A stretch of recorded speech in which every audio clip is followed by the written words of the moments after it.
Hello friends, hi friends. और आज हम लोग बनाने वाले एक नए वीडियो।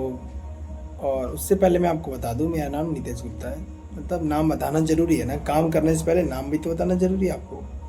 देखो, फर्स्ट ऑल मैं ये बताने वाला हूँ कि हम लोग पढ़ाई के समय करते क्या और पढ़ाई के बाद क्या करते हैं। स्टार्टिंग में हम लोग बचपन में पढ़ने जाते हैं, खेलते कूदते हैं, पढ़ते हैं 1 2 3 4, मतलब nursery LKG UKG first second third fourth, इस तरह प्रोसेस होते होते होते होते 9 10 11 12 स्टार्टिंग से एंडिंग ख़त्म। उसके बाद हम लोग 10 देते हैं, 12 देते हैं। कई लोग तो 12 11 पढ़ते भी नहीं है, 10 देकर उसके बाद इधर उधर मतलब बाहर चल जाते हैं, कुछ वर्क करने लगते हैं घर की वजह से, या कोई मजबूरी होता है खुद का, by any compelled they do something.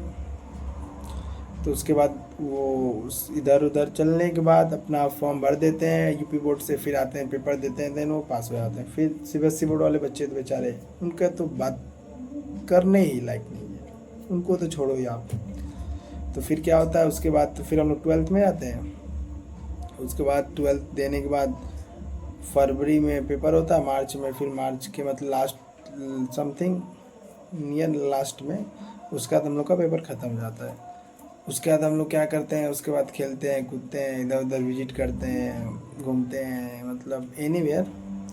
उसके बाद हम लोग अपने पढ़ाई से थोड़ा डिफरेंट वे में चल जाते हैं हम लोग, समझ रहे हो आप। तो उसके बाद यही होता है। उसके बाद हम लोग पढ़ाई को फिर स्ट्रेस में कन्वर्ट कर देते हैं, कुछ लाइफ में ये नहीं हो रहा है, वो नहीं हो रहा है, ये नहीं, हम लोग मतलब हम लोग एक अपने डेस्टिनेशन को चूज़ नहीं कर पाते हैं। उसके वजह से हमें बहुत प्रॉब्लम क्रिएट होता है। तो ये मैं आपसे कहना चाहूँगा, आप 12th के बाद हो तो आप फर्स्टली अपना एक एम चूज़ करो, उसके ऊपर आप फोकस करो। लेकिन उससे पहले आपको ये नहीं हार मानना है कि मुझे उसी मतलब आप उससे पहले जून जुलाई में आपको जो चीज़ करना है उसके लिए आप सर्च करो कॉलेज, चाहे कुछ भी करना है आपको।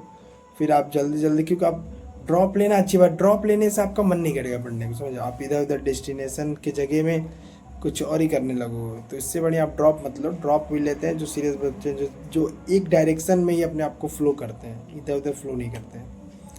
तो मैं आपसे यही विनती करूँगा कि आप प्लीज़ अपने आप को ड्रॉप से बचाएं, ड्रॉप लेने से बचाएं। उसके बाद आप 12th ख़त्म करने के बाद डायरेक्ट का एडमिशन ले लें। उसके बाद आप पढ़ाई को, अपने जर्नी को फिर स्टार्ट करें। तो 12th के बाद ज़्यादा आपको ड्रॉप नहीं लेना ठीक रहेगा, मेरे ख्याल से यही कहने का मतलब है। फिर ज़्यादा इधर उधर आप दिमाग ना अपना घुमाएं, पढ़ाई पे ही ध्यान दें आप।